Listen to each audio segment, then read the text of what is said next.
This March, Vega Squadron already has to fight against the world's best at the Major. But unlike the other teams, they have a bigger problem. Their mascot is out for blood. Watch Vega survive Dota, but can they survive Big Willie? They can't run. They can't swim. They aren't just fighting to win. They are fighting to live. Bites in Bucharest, coming this week to a group stage near you.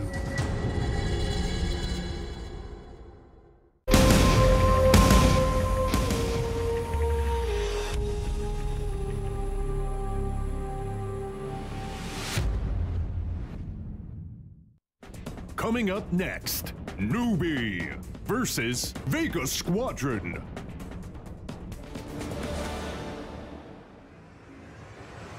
Coming to you live from the mob pit, born from the belly of the darkness, where you never survive with a conscience, where we fought from religious but we die for the profit. Rise up, be conquered, rise up beyond it, survive or survive, those are my only options. Baptized by the nonsense, cries to the sky, maybe God just forgot us. Inside it's a conflict, trying to calm it. Got a few sins, hoping to lick a rashes. Keep my eyes where the top is. Running through, grabbing everything in my arms lift. How could you fall, just be honest? I'm just a product of all this. Born to be heroes, martyrs. I'll never die when I'm gone and my song lives.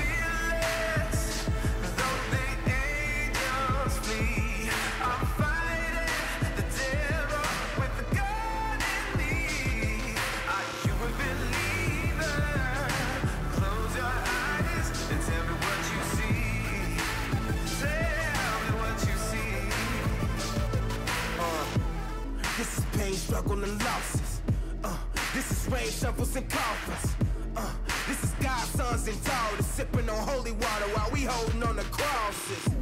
Tears while they bury in the coffin. Give you 100 years like they carrying an auction. I never seen an angel come around here, but I see the devil more than often.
And we're back.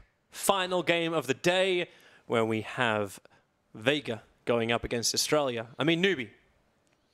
You guys really oversell that, the one Australian player. Oh, it's the only one left now. Now that Anna's like kind of, well, actually, where is Anna? What about Kyo? He's also not playing, though. Yeah, but he still flags as Korean, right? He doesn't flag as Australian. It's not like we have an Australian team. I'm just going to say that the players don't usually have that much control over which flag they get. It's very often production's like, which country are they born in? Maybe, maybe they have double passports. What's the Wikipedia? Like, I gotta check Wikipedia to see which flag. Yours could be either way too, right? No.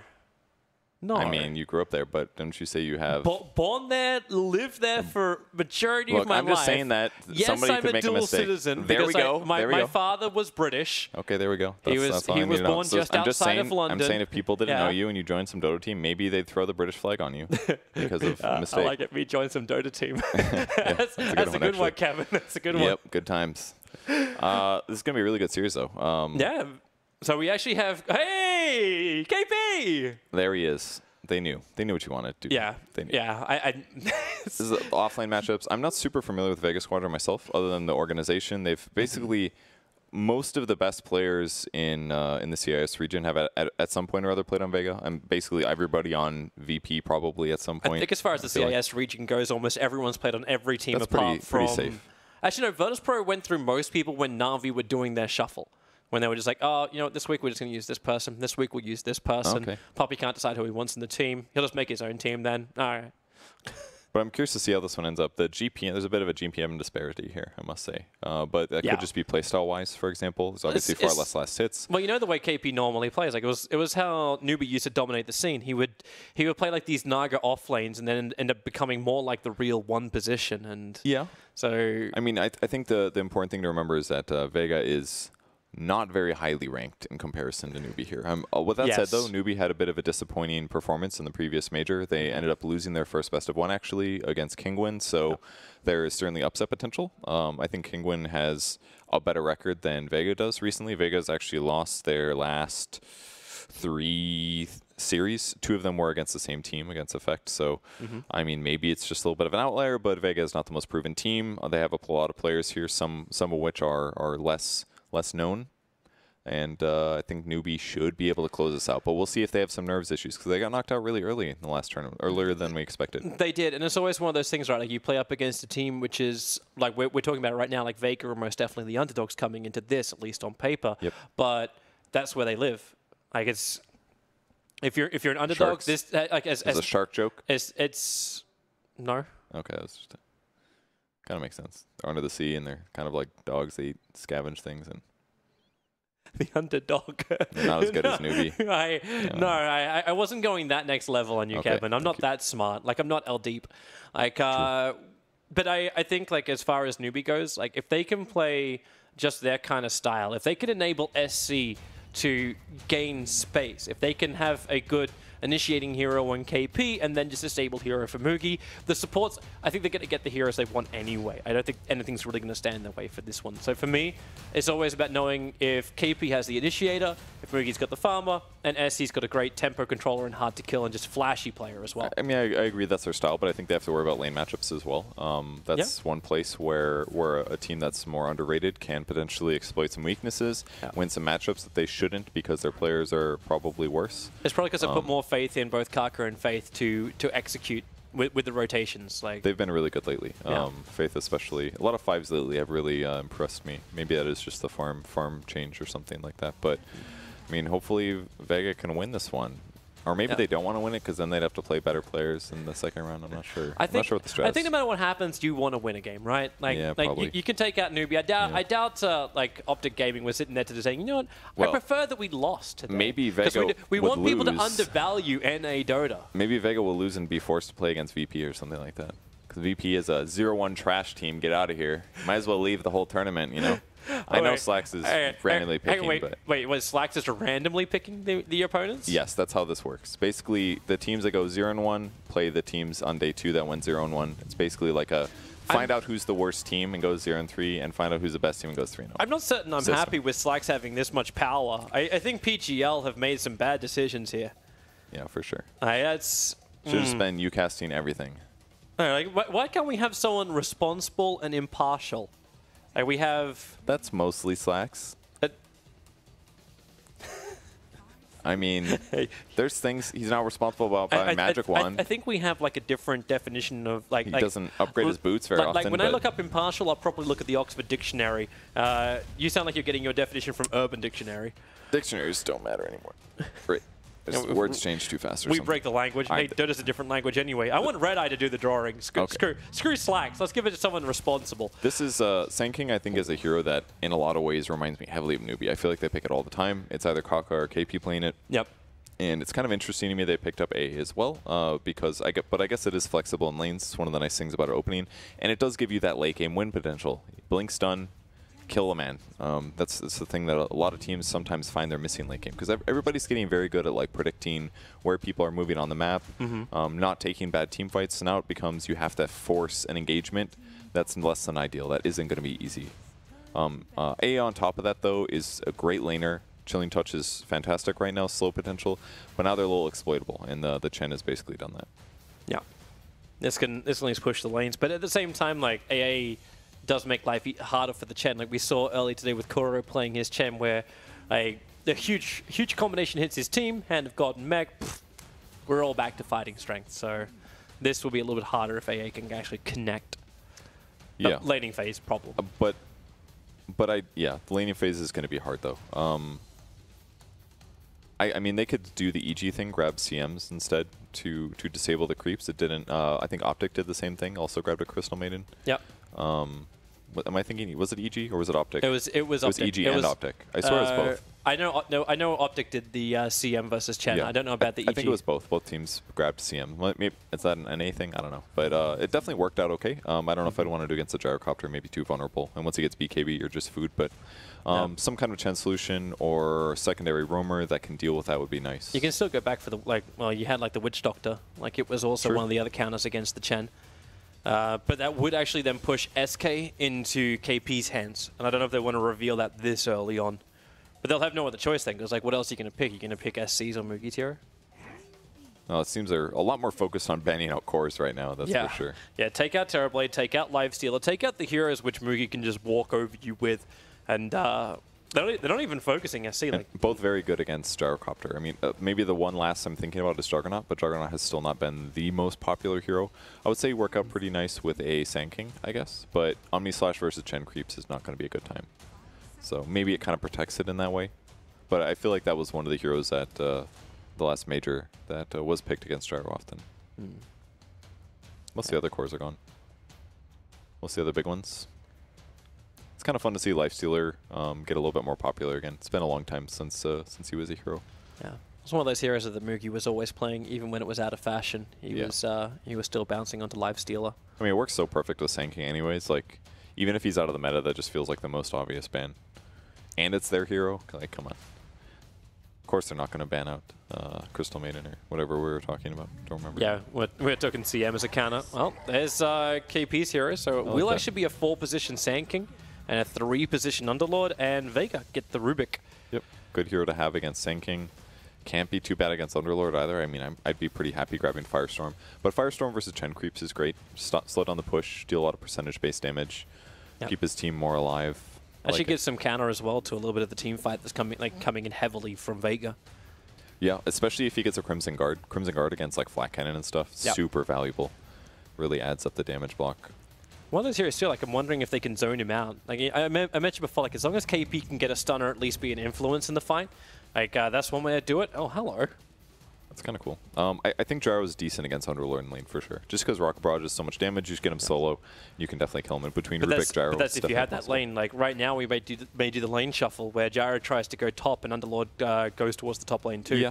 Because with Pugna, you're actually enabling, if you want to, an aggro lane, unless that's STCC taking it to the mid. I assume it's going to be STCC. Yeah, I'm assuming too, and I'm just wondering about the matchups.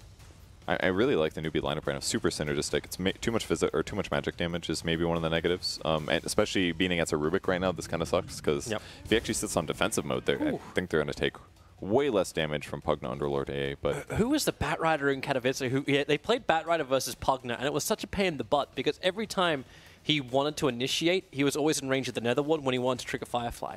I do not remember. Wasted so much time waiting to start the fights, but yeah. Probably a mistake that won't happen more in the future. Like Pugna's been streaking a lot in the last few weeks, so I feel like there's going to be enough experience of Batriders playing against it that they won't make that mistake anymore. You do see that sometimes. Just once players start getting familiar again playing against other heroes. Just like the no Firefly, blink lasso kind of a thing. Just you don't want to mess around with it. You just instantly get what you need and get out with a force or something. So last hero pickups, last bans. What is everyone trying to block out now? Mid for Vega, and Newbee needs a carry. Yeah. So something decent against Batrider. I mean, doesn't it seem like Jug is just the hero for Newbee here? It's like, okay, it's good against Batrider in lane. You can deal a lot of damage. You can remove the lasso, or the napalm, excuse me. They actually banned the Weaver by Newbee. Yeah, that's a very common pick for them. Just the solo survivable hero. He can get done what he wants to in his lane by himself, and he'll do physical damage. He's good against Gyro too. Like, he'll rocket you. You just go invis and tank it, and hopefully they don't have a sentry. He's hard to gank by Chen. A lot of reasons. Oh, I guess. Well, I'm thinking the other way for a second. I'm still waiting for the old school matchup.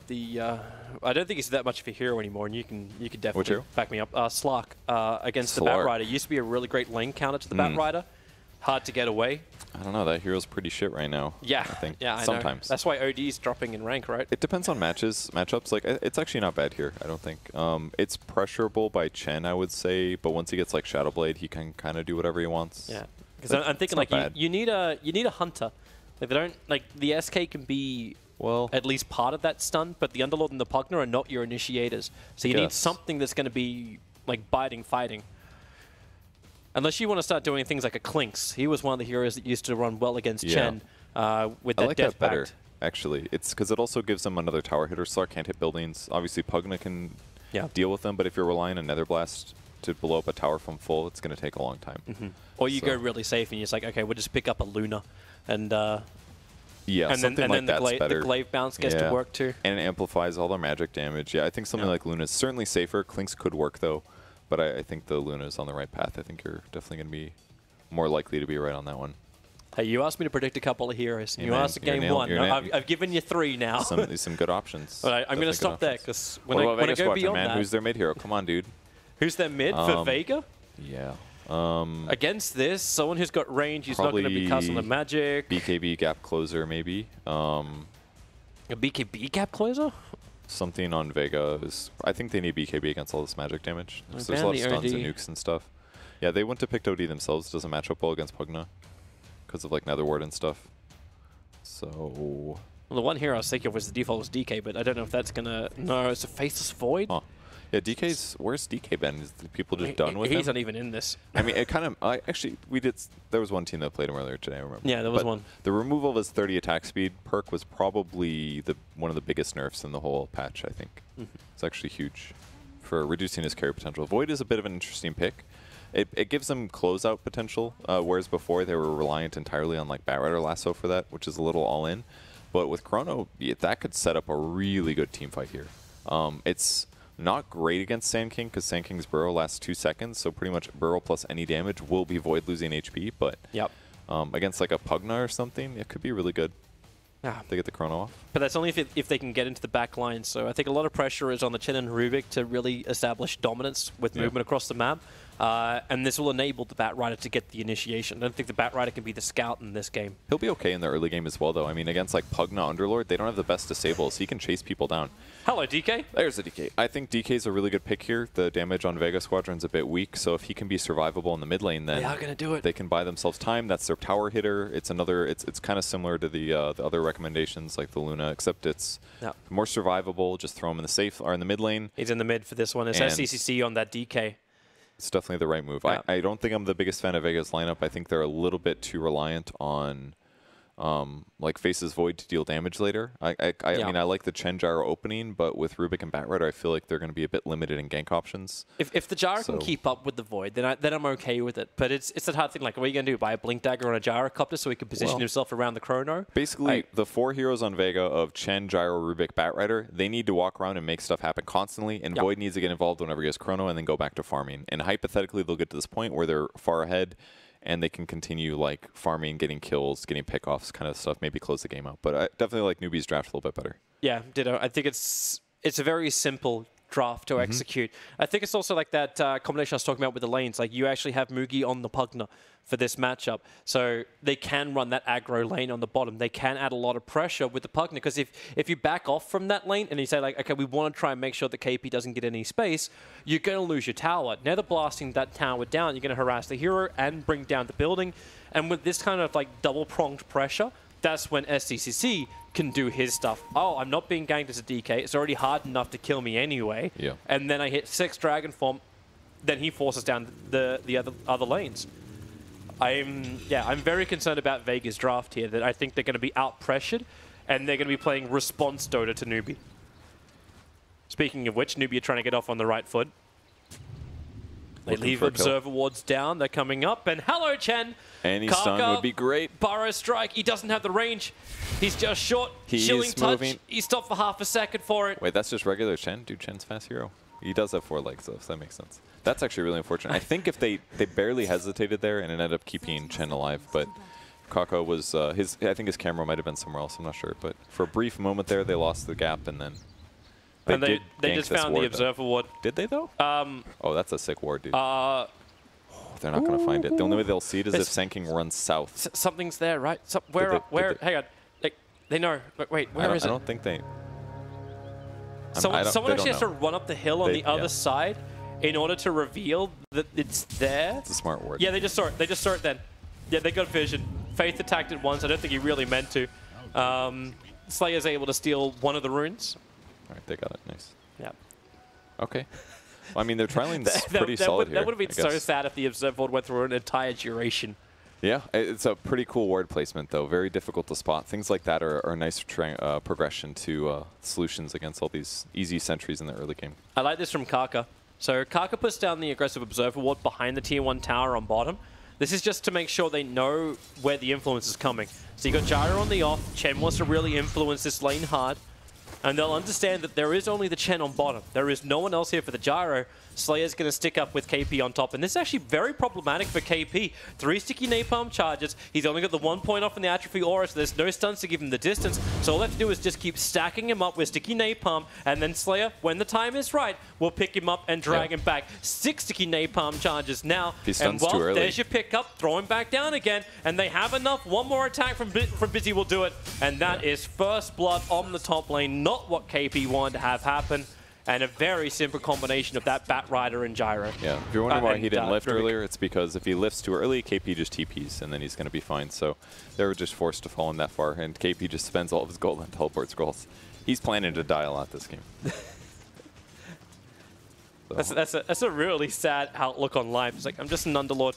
But we have KP at least farming up in this tower, so he's not missing out on experience and gold, but it's... Wave got pushed a little bit in that whole chase in the meantime, so that's good. Gyro offlane not doing so great. Kind of waiting to have some space here, but he's just been completely pressured in the meantime. Only 1 last hit to his name. It's like that counter, right? Like, level 2. You expect the wave to push harder because Mugi is able just to nether blast the wave and this will eventually push. But this is where Kaka and Faith, this is why I gave them so much credit before. They Burrow Strike, it's so much bonus damage with that chilling touch, but they cannot get the damage in. Slayer is rotated down, Kaka wants to close the distance, and Burrow Strike level 1, he is in range. Decrepify slows him up enough. The blast from Mugi won't be enough. His physical attack, however, will be. All right. And they do get the kill on bottom. But it's this great pushing that's coming in from Faith and Kaka. Man, Kaka, get out of there. He's got the boots to speed. Ooh, so they won't catch him. Did Mugi mean to decrepify himself? I don't think so. It didn't really do that much. I think he meant to slow down the gyrocopter, I think. Prevent the attack, so. Well, still going about even here. I think Vega is going to be decently happy. Just going to sit there slapping Dragon Knight in the mid lane, I guess. He's got 9 and 2 last hits, 10 and 2 now. Dragon Knight has a couple more denies, so I guess mid lane is all right. If you can't gank the Dragon Knight, you just put a hero against him that lane's fine. I guess that's the plan here. Like how Undershock is trying to take those range creeps away from him, but do you actually feel like the change to Soul Ring as well, now that it costs more life, affects the DK? Definitely not DK. Other heroes, yes. Because you got the Dragon Blood, right? Yeah, he's got so much regen that like a little extra HP lost is not the biggest deal in the world, so I don't think he cares too much. I was like, do you change your skill build up and get like an extra point up in Dragon Blood early? Yeah, I mean, I thought about that as well, just because, at least like later, maybe skip Soul Ring because his level 10 perk kind of sucks now. It only reduces the damage that your opponents deal, which against the right hero is very good. Against like Gyro, that's not bad. He buys a lot of agility items, probably worth getting. But maybe it's worth at some point skipping Soul Ring. But you don't really want to do that either because you need the mana earlier than 10. So, I don't know. Definitely a little different for Dragon Knight, but he probably still gets the Soul Ring. Yeah, he's already completed up now. So the Breathe Fire spam is going to begin in mid. And this is going to be a little bit more problem for Undershock because he's going to have to commit his Time Walk every time that happens just to keep his life up. I keep the advantage. Karka's had enough of this bloody, this hell bear smasher on the bottom lane. Slayer wants to go because they've used the burrow strike, so the stun is now gone. Mookie has to get a good blast, able to do so. Slayer cold feet, tries to run away. They've already got the kill onto Karka, but that slow damage into the Chen. He'll get the Wild Wing up and running, and this can do us a bit of a body block, or he just tornado straight away, allowing the Rocket Barrage damage to go into Faith. Newbee kept the chase up on the 2 supports, so Chen does fall, a 1-for-1 trade-off. Wand really paying off there. Really nice kill. Zanking got... He almost lived, kind of. The missile went on a different hero than I expected. Karka. Oh, the damage won't be enough. The Caustic Pop also nowhere near enough. Undershock is being prepared for death. So Karka rotates in towards the mid. And he's going to salve up very quickly. It is fun to see, like, Chen in a tri-lane, though. You just grab a creep, and you're way better than a level 1 hero normally. Can he get that Burrow Strike off? Yeah, he can. SDCC's got Dragon Tail stun. They can keep him controlled there, because he already used his Time Walk to repair the damage done previously. And Karka, well, he's very happy. He's taking a little bit too much damage from the tower, but great rotation. You failed the first one with the Rubik, but now... simple kill in the mid. And the craziest thing about that is there's no way they get that kill without a DD. Like, they weren't going to be able to do enough damage, but it was the perfect time. He had even already seen that Sanking had a DD probably when he was using it on the Chen. Yep. Did not anticipate the rotation, and yeah, he pays for it big time. And he knew Slayer wouldn't be there to help him. Like, the Rubik, like, didn't even have a TP scroll, but like, the Rubik was running away after the battle with the DD rune, and the Telekinesis was the only one that would really mess up SK. Ooh. Great Vortex from Faith, seeing Slayer coming from a mile away. That's so cool. And as soon as he walks into it, smoke is broken, the Vortex provides vision, and the gank fails. So now they're going to be forced to go to the safe lane.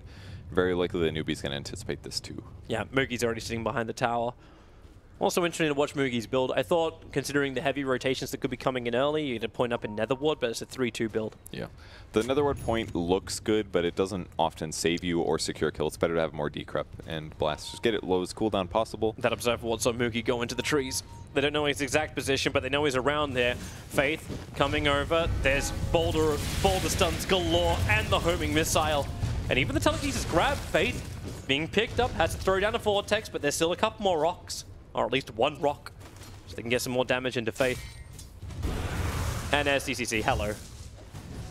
Dot damage against a Faceless Void. He hates this, but he also cannot push him back. Karka, Slayer's being sent back. I think he just wants to stop the bounty rune. Oh, no. So close. Oh, man, that's And now there's a haste rune for Karka.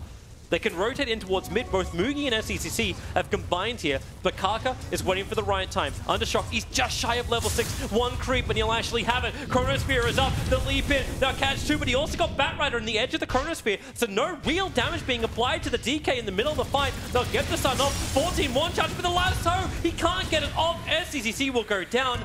Even the rotation from the gyrocopter to make this work. The timing was incredible. I thought that looked so bad for Vega Squadron, but instantly when he gets 6 there from the creep wave, everything changes. They get the chrono on 2. It wasn't the best chrono, but it bought time for the rest of Vega to rotate in. And then they get a big kill on Dragon Knight. And I thought I was looking at Void's farm. He's got 28 last hits. He was way less than what the Dragon Knight was looking at. Just looked like a really bad situation if they lose that tower. It really felt like the timing. Like that had to be one of the biggest things for him. Like the timing just... Like Chronosphere coming up, maybe Newbee went fully ready for it. They didn't get that initial stun from the SK. The damage output from Moogie was a little bit meh. Well, they're in a good place on the bot lane as well. On the bright side, they're going to be able to split push and pressure all lanes. Yeah, no chrono up, so you kind of want to go.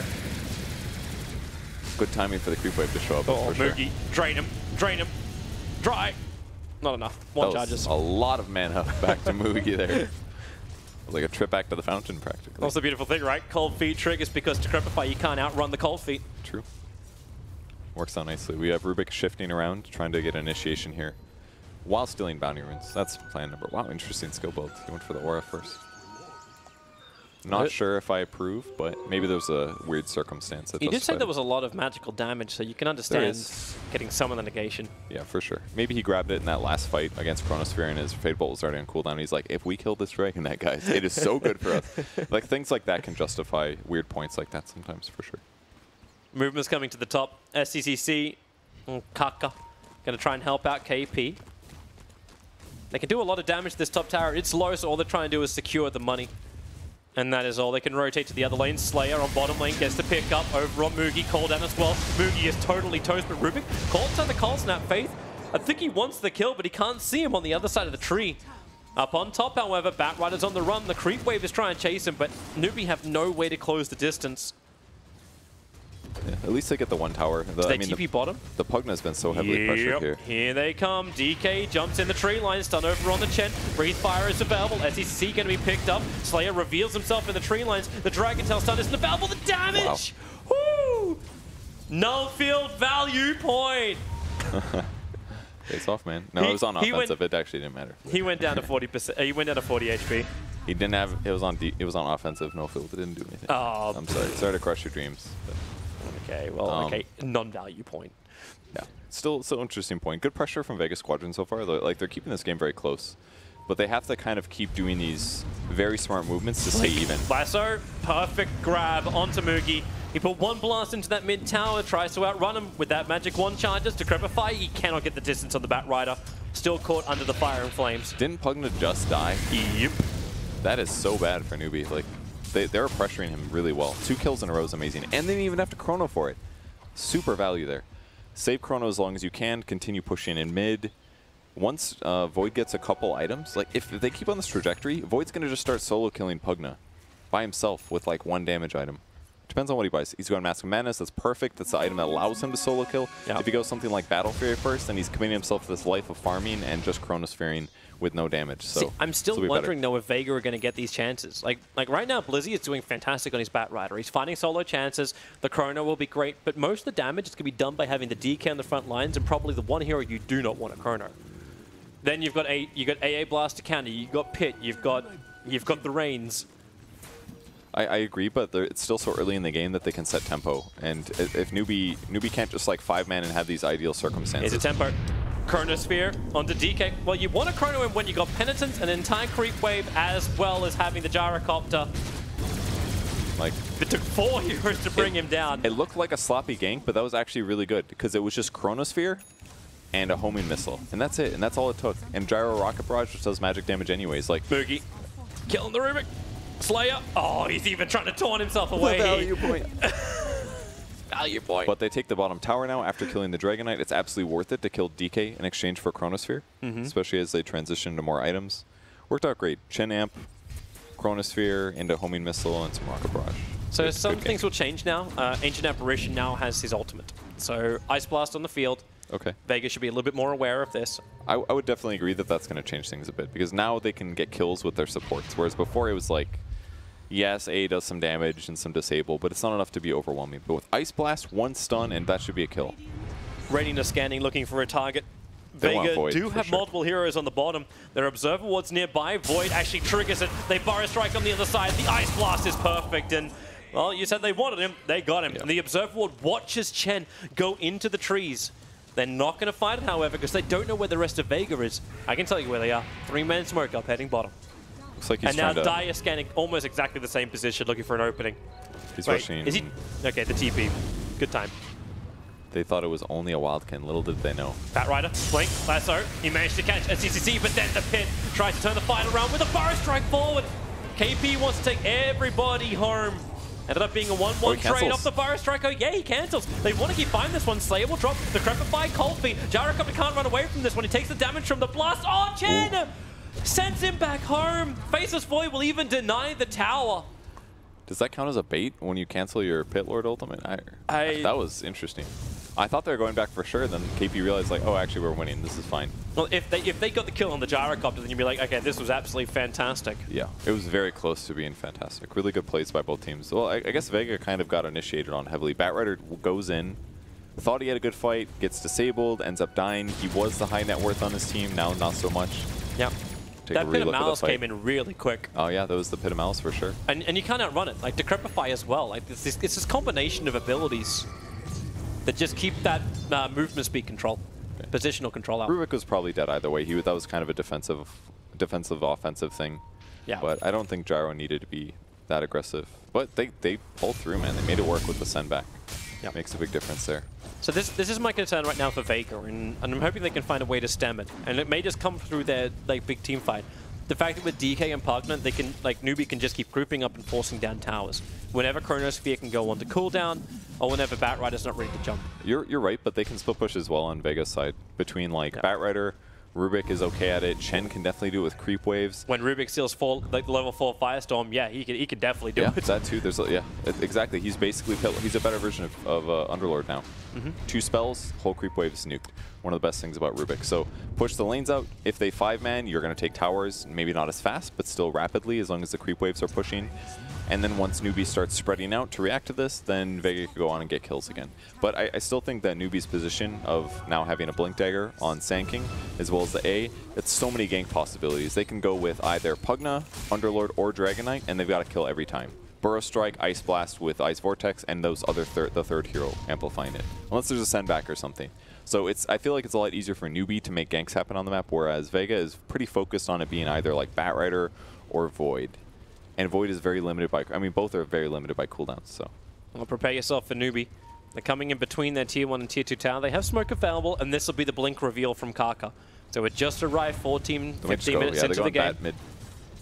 And, yep, Ice Blast out. Goodbye, Batrider. He's the closest hero on the map. Why not kill him, right? I mean, his farm level is actually good.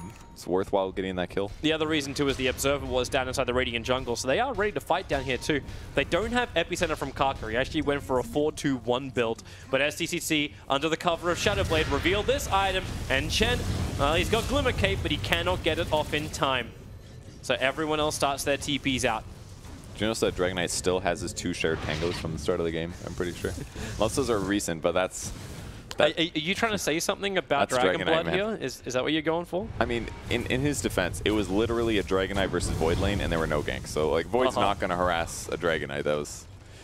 But maybe that's part of the problem. He's like, why would I harass him? He could, like, share it to Faith and Kaku, but they both built Tranquil Boots, and Pugna just seems to be draining the life that he requires. Someone's going to use those shared tangos someday. Underlord? He's only got a Hood of Defiance. That's not enough regeneration when KP puts himself on the front lines. That's true. Oh, wait, now he's got a pipe. Never mind. Yeah, he's going to be okay. And a Ring of Health. Yeah, 23.1 HP regen. It's going to be just fine. Yeah, I don't know if that's enough. Like, Dragon Knight can just kill people by himself right now. Both Rubik and Chen are vulnerable to that kind of burst. Because they're just a little bit individually squishy. So, just a lot of options for Newbee here to control this game.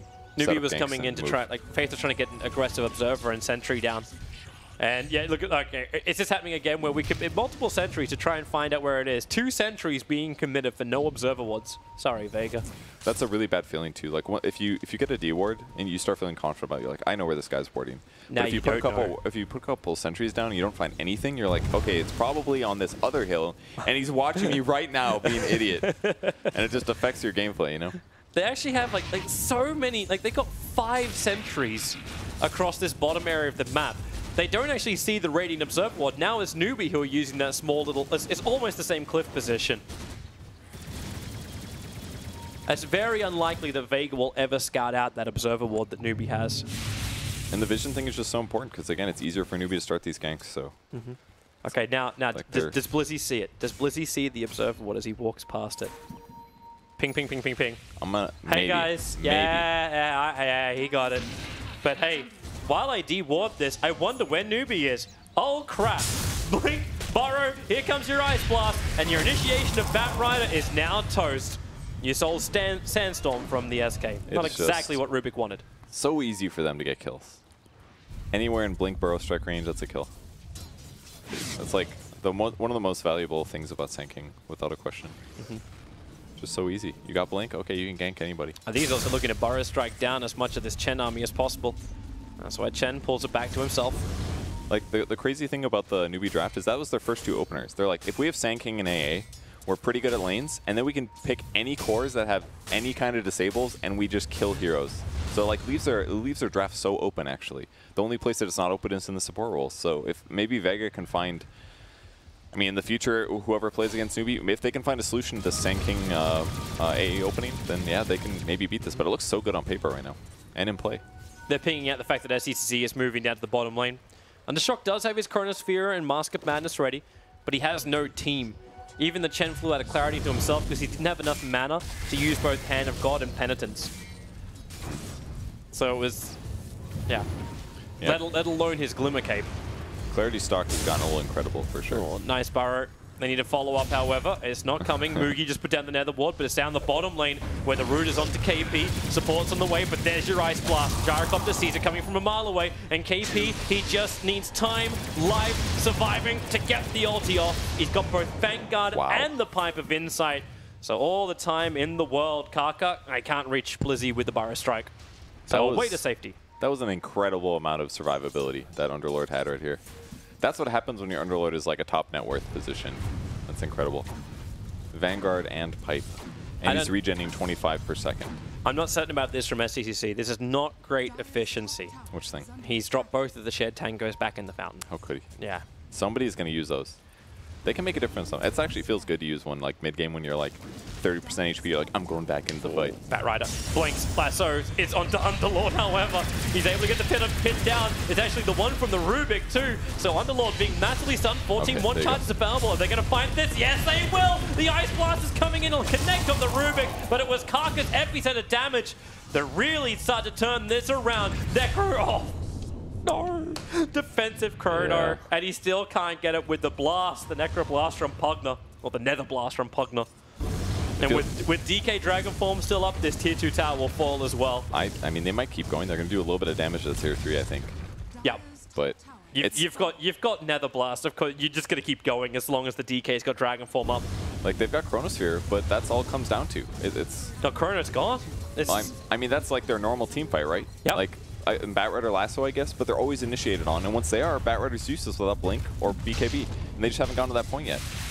And until he gets those items, if he gets decrept and like takes any damage, he just dies. So the tier 3 tower drops by just over a third of its life. I mean, they basically put everything just to kill Underlord. By far the tankiest person on the enemy team. They used all their skills on him. They killed him. But then there's an epicenter on 4 heroes, and it's like, it's all done. Yeah. Epicenter on 4, you get hit by Ice Blast, even though it was really only the Rubik that got snapped by that. Hard to win those fights. And KP just crosses the whole map and is in like a really dangerous position. The Observe Ward was still there. There goes your Batrider. The cooldown's going to be nice, but with the Nether Ward sitting behind him, it's difficult for Vega just to run into the engagement. And Burrow Strike, Blink, it's up. Mugi will get a double kill thanks to yet another kill securing blast, and this opens up Roshan for Newbee now. 2 heroes down for such a long time, no cooldown, no Chronosphere, a 30-second window. Looking very good for Newbee here. Firing all cylinders, they're all playing together. They're very fast at killing, and then they can disengage, waste ultimates from their opponents, and feels like they have this game in the bag to me. I mean, it's definitely not over yet. There could be some huge Chronos and things, but it's going to be hard though. It's going to be really hard. Like he just got BKB onto the DK. Mugi will take the Aegis, the Immortal. And really, this is just about forcing the high ground against Vega, and then Vega, what's going to be the trade-off? Like, how many casualties do you accept for this? And they have to commit him, but they do have their abilities back up. Hand of God's got 22 seconds, but everything else is available. It's just been so hard for Batrider to fight after this laning stage. He was top net worth at some point. Yeah, but getting all the picks. But every single hero on the enemy team, if they cast any of their disables, he basically can't secure a kill outside of just like Lasso. He's like no longer in any way like a core. He's just like a Batrider. Just lassos people. That's all he can do now. Well, Slayer is the best defense. Firestorm and Fadebolt is now back up again. The pipe just got expended. He can at least kill off the creep wave, but you know they want to jump. Oh, behind. Gyro. KP's going to see him. Kaka's just got to blink and burrow, and then they can initiate, but they're split up. Here comes your Ice Blast. It does not connect on the Gyro and the Chronosphere. They got Ancient Apparition, but will it be enough? You've got KP tanking the entire thing. It's a 4-man Rudolph. SCCC, he's running through the backlines. He just wants to kill the Chen. Get rid of this extra heal. KP's ulti. No way he gets out of this one. Okay. Yeah, no way. He actually does go down, but there's trouble for the Gyrocopter. He's the big defense. SCC is there. The cold feet on the Gyrocopter, not much more to fight with. And Undershock, the dust reveal, the Burrow Strike as well. They'll just drain Faceless Void. He'll jump up the hill and try and get away. Yeah, you steal some life on the way out. But your mid lane may not be able to steal Jack. You got Firestorm and Fadebolt to defend the line for Vega. It was a good Chronosphere, but the Decrep kept the AA alive, and then it took like 30 seconds for Gyro to solo kill that Underlord, despite like that was constant Rocket Barrage damage, and it was so difficult for them to finish him off. Man, I think Newbee are very happy that Undershock was attacking the creep wave. That Aghanim Scepter just flew in for Mugi. Can't believe he didn't even die. Like, still had Aegis immortal that entire fight. I mean, he wasn't even focused once. He basically was just covering his friends the whole time. They're gonna have to soon. Like, right now, like, yeah, Mugi could be the defense line. Like, a KP's in trouble. I'll just give him some life. What do I have to lose? An Aegis? I like the Sand King pickup going for Aeon Disc. Like, they feel so far ahead that they're like, if we don't get all killed in Chronosphere or Lasso, then we win, 100%. Yep. If Sand King gets lassoed, it's fine. It'll break the lasso.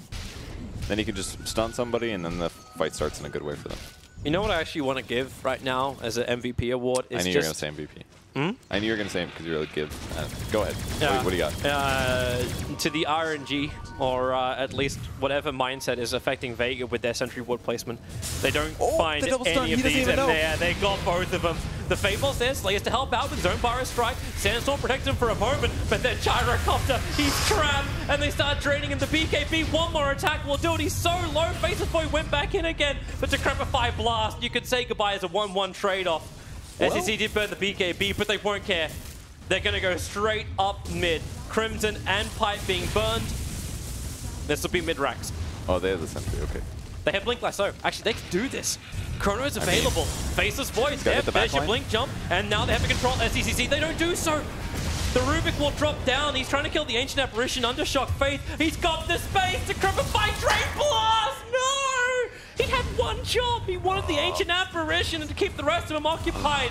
But without the DK and the Chrono, the damage was there for Newbee to fight in the front lines into the tier 4 tower, and Void goes down. No Chrono, no Void for 40 seconds.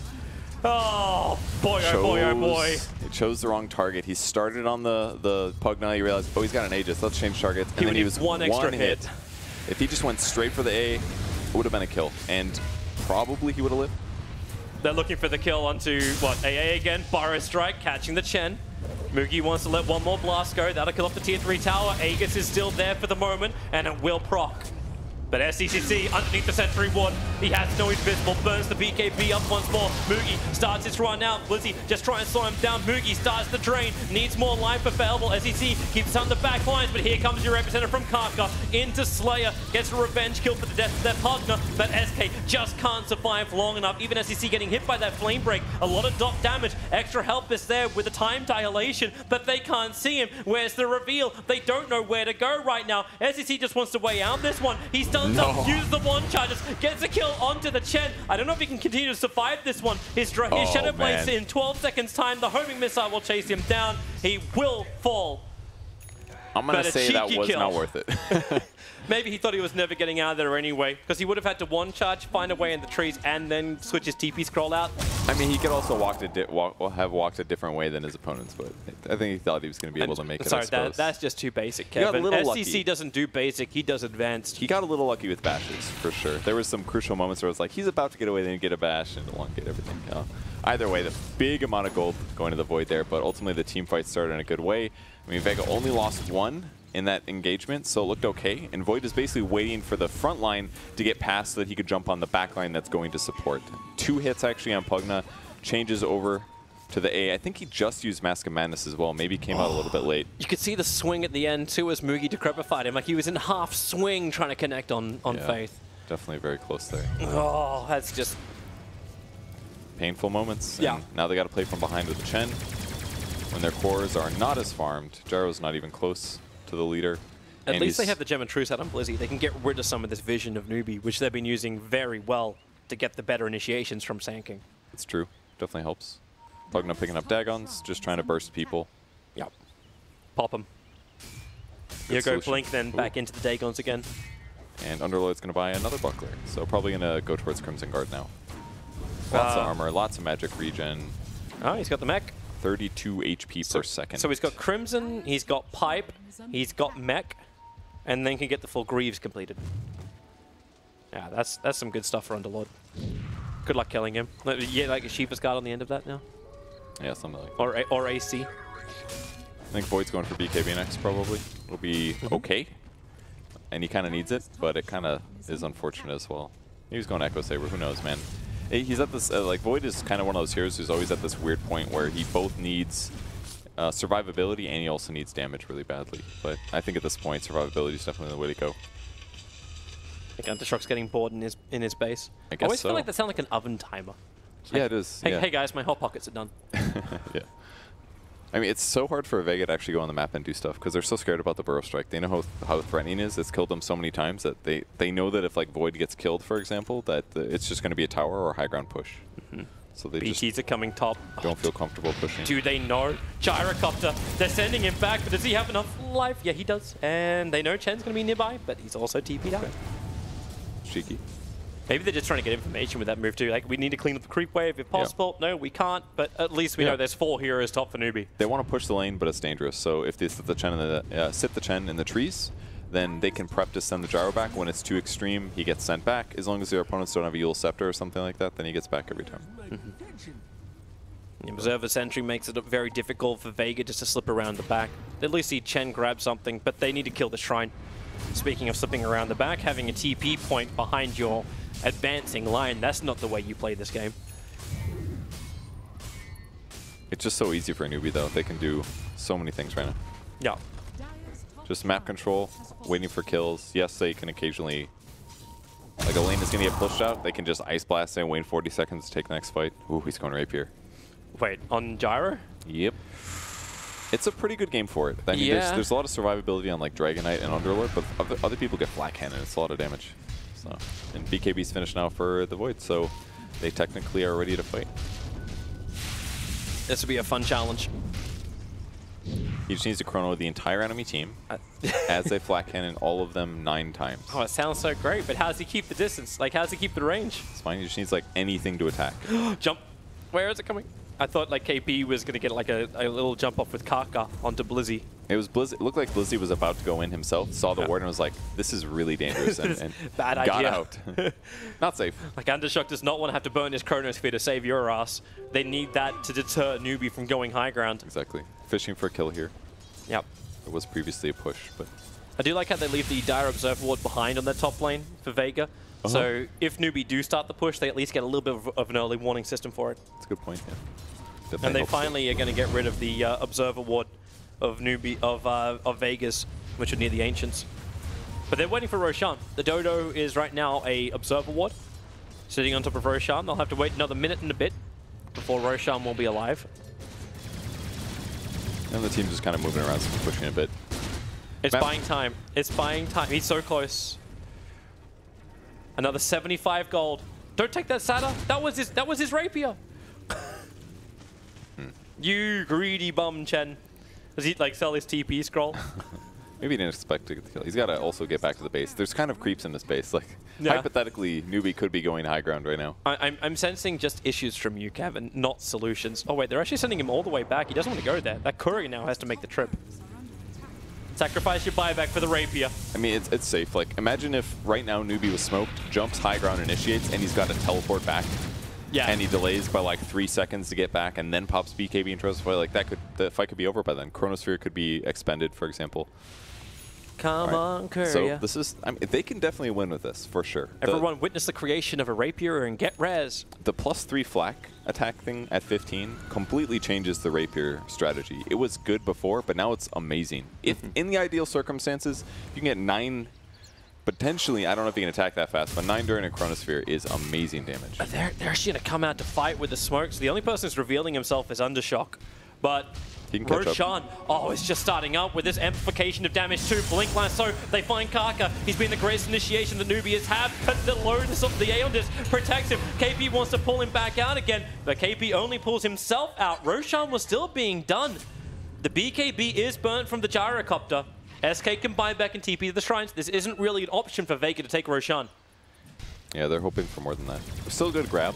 They wasted the Aeon Disc and secured the kill afterwards, but no follow-up. Needed to catch like a Chrono or something. Yeah. Well, here they go again. Undershock is still defending the mid lane. They will just have to sit back at base and wait. At 38 seconds before that BKB is up for the Gyrocopter again. Yeah, no lasso there. It makes it too hard to fight at this point. I love how they keep giving the Aegis to Mugi. I mean, it makes sense. Dragonite's not going to die, especially with like Shadow Blade, SNY, BKB. Yeah, Good he luck. shouldn't.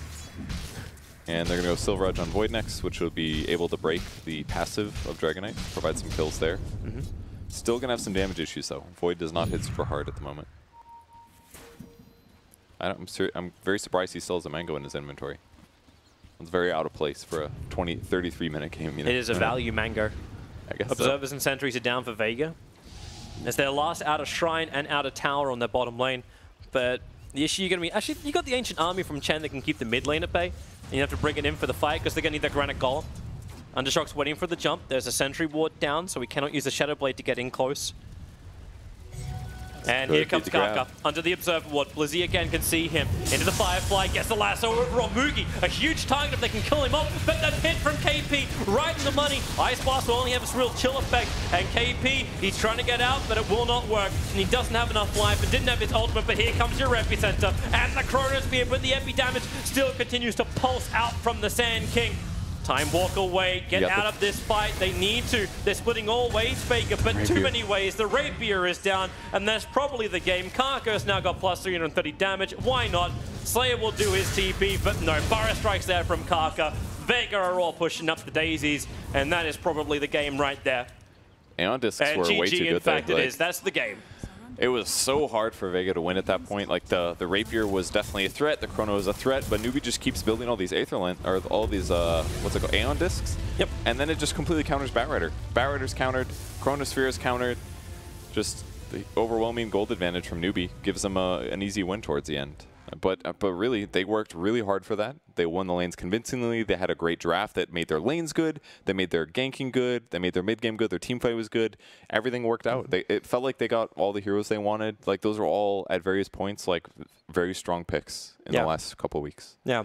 I definitely could see like just even the way they crafted, like one of the big heroes which probably would have counted them was actually the hero the Faith had, the Ancient Apparition. Yeah. But Mugi and SEC just had all the power in the world. And you gave SEC a fantastic start in the early game. And it's the confidence from Newbee at this point. Like, say it gets a triple Burrow Strike, it's great for him, but like Newbee had the confidence to even cancel the Dark Rift back home. They knew they could stand their ground. They knew they can continue to force the issue. And KP became a beast, an absolute beast to kill. Yeah, like, very survivable. Only thing that made him look a little squishy was Penitence or whatever it's called. Yeah. Or when all 5 heroes from Vega were attacking him. Yeah. Then he actually looked like a hero you could deal with, but... just tons of damage dealt by all of the heroes on Newbee's side. They amplify each other, they cover each other, they gank well. It just kind of does everything. Gives them the ability to work against the opponents, and... Chronosphere, just a decrep alone just instantly stops the Chronosphere. As long as like Pugna's not standing next to A in the early game, Void does not get the snowball. He doesn't get any of these easy solo kills, just smart movement, and Void just continues to feel like a weak hero.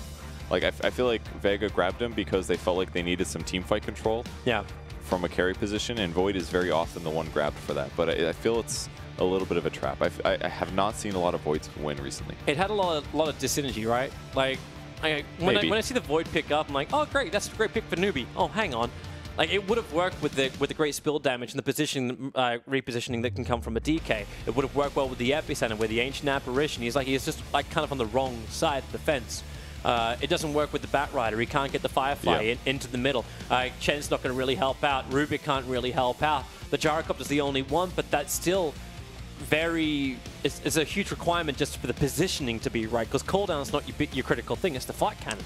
Yeah. And he couldn't get that right too, because like, even this fight here, like the Faceless Void jumps the back line, the cooldown's already gone on, but you're not going to have this engagement work. Like you're back at your tier 4 towers with a gyro and you're on the front lines with a Void. Yeah, for Void to work, you have to snowball. You have to get damage items so you can solo kill people, or you need to combo really well with the heroes. They didn't combo well with the heroes. Yeah. They couldn't find these easy team fights or kills. Like, I thought at this moment, like, I thought for a moment they're going to get Boogie, and then KP's just, like, blink and rock them up. And then the Aeon Disc again.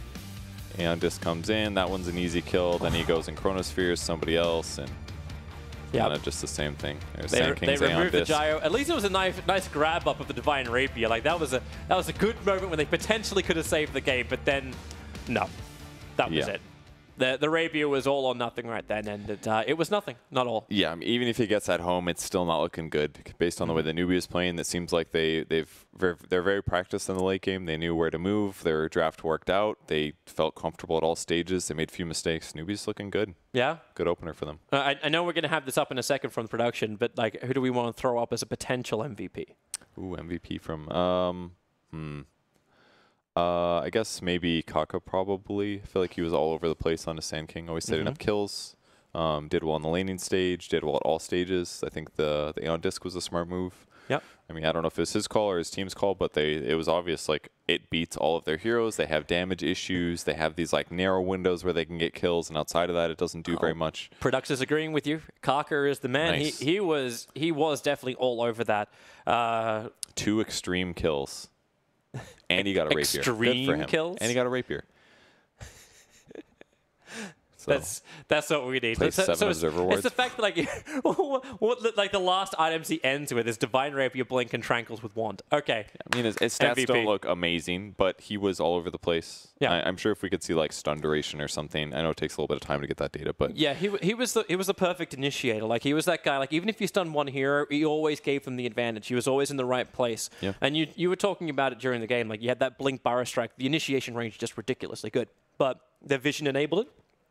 And they just went with it. But this is that combination, like Faith as well as Kaka. So I love watching Newbee play, just to watch these guys try and dictate the tempo of the map. And it comes from the supports. The cores will follow through, but the supports make it happen. Yeah, and courts can do it also, but it's a little bit more obvious when they're not in a lane. So if the supports can move around and make stuff happen, it's great. And that's why you make it really obvious. You put Mugi and SCCC into one lane with 2 great pushing heroes like that, and you're claiming towers. And it's up to Vega to try and contest them. Got a bit of a gold jump at the end. I believe that's what happens when you when pass you shift a rapier to the enemy team. Yeah. Yeah. Yeah, but Kaka there, 12 assists, so did pretty well. Faith actually went 3-0-16. We probably messed up. That guy kind of owned, apparently. Died 0 times on A. Whoops. He was pretty good. You know, it's what you have when you follow the play-by-play kind of guy, because it's the Burrow Strikes, it's the initiations that always bring the hype, always bring the attention. But Faith was pretty good. Like, his Ice Blast wasn't even, like, the big thing. Like, he wasn't even trying to combo with anyone else apart from when the Burrow Strike connected. Yeah, I would say the fact that he's 3-0-16 and was never initiated on is incredible, because he never got caught in the chrono. He Remember never got that lassoed. one time he escaped in, like, 20 HP, like, on the bottom lane. That was the only time he got initiated on, and he barely lived because he had help from Pugna. Yeah. Oh, that's right. I remember that was the decrypt one. Yeah. That happened like 4 times or something. But yeah, we probably swindled him. He was robbed for sure. Yeah. Well, I suppose it's like every cosplay competition that ever happens in the world. The winner was robbed. That was just for you, Kevin. And for everyone out there. All right, we're gonna go to a break because we want to come back and find out who the matchups are going to be for tomorrow. We'll have the wonderful Red Eye returning us here in the panel, so it's more than 2. We'll see you back here in just a bit.